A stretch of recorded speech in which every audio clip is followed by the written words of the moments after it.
Next question is on aviation noise in the same name of Assembly Member Qureshi, which has been moved up to replace the question that Labour Group had withdrawn previously.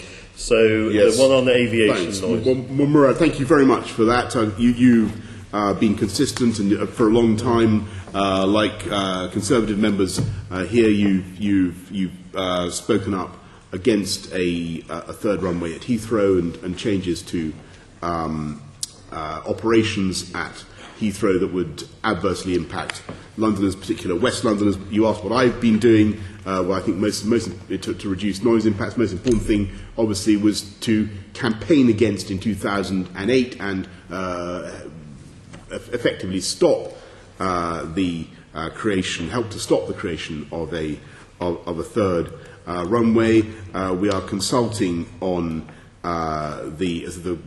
we've called for the government to prohibit flights at Heathrow between 11 p.m. and 7 a.m. when most people are asleep.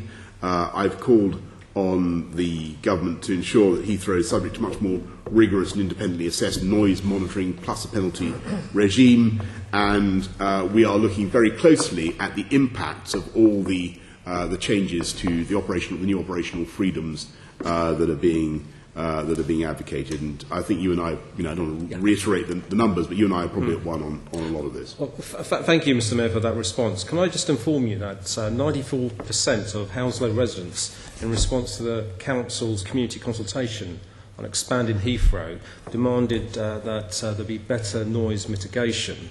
What I need to really know is what you're doing in the here and now, given there's no sign that you're going to be revising the Mayor's ambient noise strategy. This document here hasn't been touched for almost 10 years now. And also the fact that you did, one of the first things you did was to cut your noise team in 2008 and outsource it. Sorry. Well, just to repeat, the most important thing that we're doing to try to improve things is to prohibit flights at Heathrow, as I said, prohibit Heathrow between 11 p.m. and 7 a.m. At the moment, we've got a very, very difficult situation because there is now what I worry about is that we have a strong body of opinion now in the Labour Party that thinks it's absolutely essential to keep Heathrow at the minimum as it is, and to allow no real prospect of long-term improvement for the people of West London. And I think that is, and I think there's obviously a lot of pressure coming from the various unions that are there. I can understand what is going on. I think, for my own part, I think that's the wrong way forward. I think we should be looking at. And you hear a representative of that view from John, and it is a view taken by some parts of the Labour Party. It's not my view.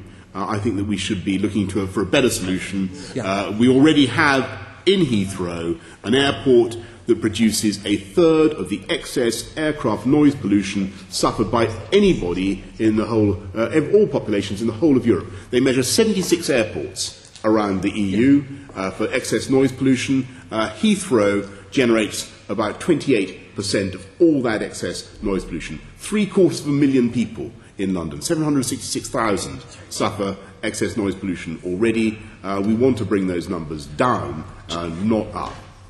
Just one brief comment. The reality is there's different standards of mitigation between the airports. That's the issue you're missing, and you need to tackle that. That's well, I'm willing to have, okay. If there are further ideas that you wish to bring for doing that, then I'm more than happy to discuss them. And can I suggest you talk to Daniel Moylan about your ideas?